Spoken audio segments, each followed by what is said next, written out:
According to the report from the Daily Post, a former secretary to the government of the Federation, Dr. Abachir Lawal, expressed concern over President Tinubu's apparent focus on Peter Obi, a prominent political figure from the southeast region, and the perceived unfair treatment of Igbo-owned businesses in Lagos. He criticized Tinubu's lack of action in resolving political crisis in Rivers State, implying that the president's involvement could have expedited a solution. He pointed out the contrast in treatment, highlighting that no individuals or institutions in the southwest region have experienced similar injustices. He said in the southeast, your Tinubu fixation on Peter Obi and the unfair treatment of Igbo businesses in Lagos is unsettling. There is also no denying the fact that political crisis in Rivers State would have been long settled had the president shown inclination to resolve it. It is instructive that no individual or institution in the southwest was suffered or has suffered such unjust treatment. This is coming from Abachir Lawal. Of course, everybody knows the truth.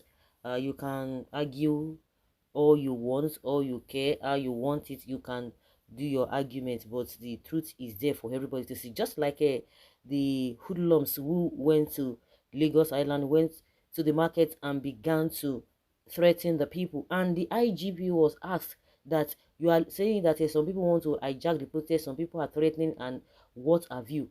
And they asked him about those talks that were threatening residents, threatening Nigerians, and he feigned ignorance. All you have to say to that. I even listened to one as a retired major general when he was being asked that, okay, these are the same of people. You say you have a intelligence gathering. There's no way. The reason why you don't want the protest, but they're always speaking from the both sides of their mouth. Though people have the right to protest, but because it's going to be hijacked. We have seen people, they put it to him, the same people, aside Dokubo, the likes of them who have come out to threaten people, you are not going to go after them. He was unable to answer the question.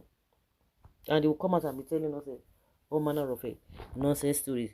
The same thing, we have been seeing all these people who traditionalists going around in Lagos telling people not to come out to vote or not to come out to protest. Who are you to tell individual not to protest? Both North, West, and South know that the Igbos are badly treated in Nigeria. A time is coming when enough will be enough. So this man too has become emergency friend of the Igbos. Someone who should bury his head in shame for getting kicked out of government under PMB for stealing public funds as SGF. He has become an emergency activist and now criticizing President Tinubu. The Igbos are not interested in this zoological politics anymore, because even those who are playing the politics, they are not even gaining anything, they are not benefiting anything. They know how to play the politics, but politics of crook, politics of a fraud, that is what they are practicing, and yet the country has not improved any bit.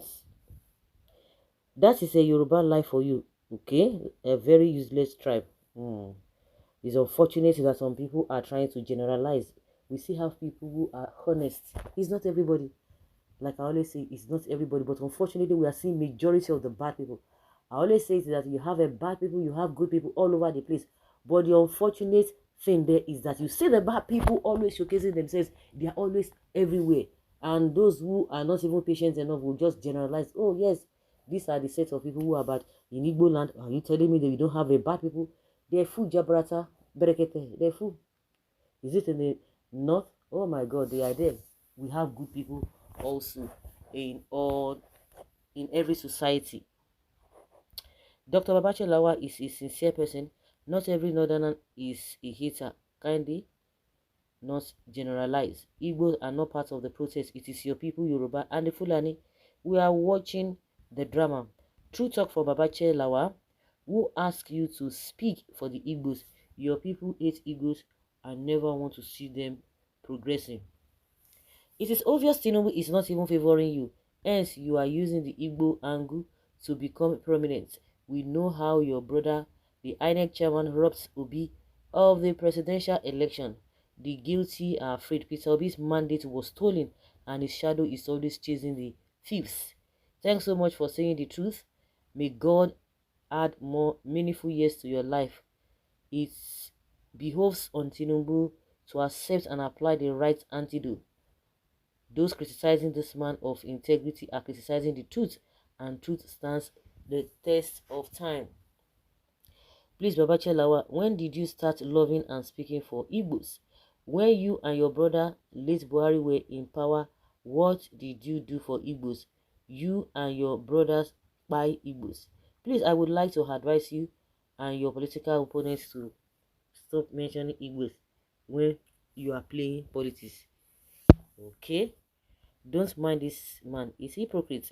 That was what his voice, Shetima, said years back. They agreed with the Yorubas to do the Igbos. We thought it was a joke, but now everything is playing out. Take it or leave it, Nigeria cannot be better until Igbo man rules. They are the developers and lights of Nigeria. Honestly speaking, even if I always say it, it is not it's not a cast in concrete that until an Igbo man becomes the president. It's a lie. I don't believe that. If you have a useless Igbo man at the helm of affair, it's going to be worse. So I don't believe, like I said, and I will repeat it again, for as many who care to listen, we have good people all over the place. If you mistakenly get a wrong person on the at the helm of affair, on the seat of power, we have gotten it wrong. Who told you? We have a lot of Yorubas who are very, very good, but unfortunately, like I said, the wicked ones are the ones who always come out to showcase themselves all over the place. If you get an Igbo man who is an entity, of course Nigeria will be worse for it. So it is not all Igbo people that are good. It is not all Yoruba people that are bad. It is not all Hausa or the Northerners that are bad. We have good people. But if you get a very good person from the Igbo extraction, of course it's going to be a wonderful thing. You must get the right person. Like some people are saying that, oh, they should give Tinubu time. He just spent 1 year. But when Yaradua was there, within 6 months, things changed for the better. So what are they telling us?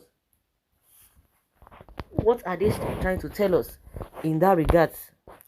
Thank you, sir. The satanic attacks by Tinubu and his agents on the Igbos and their businesses contribute in no small measures to the economic hardships we are experiencing in Nigeria today. Suddenly, Babachir Lawal is now IPOB or Igbo supporter. Is the not up to something? Time would say. I continue telling my fellow Lagosians that it wasn't the Igbos that are planning the draconian protest, but the Fulanis. My fellow Yorubas are focusing on Igbos. The Fulanis have succeeded in creating divide and rule tactics against the South as a whole. I pity you people. Is it by that one? That is not the issue. Is it the Hausa people, the Fulanis that advise people to be doing the nonsense thing? Let's call it spade a spade. This is not a matter of a sentiment. People are hungry. So now you are telling me that the Hausas or the Fulanis, they have a separate market they are enjoying, or there are some people in this country that have a special market where they buy their goods and services. Is that what you are saying? Let's leave all this ethnic sentiments. He's not going to pay anybody. So guys, let's say your opinion and have your take on this. Thank you.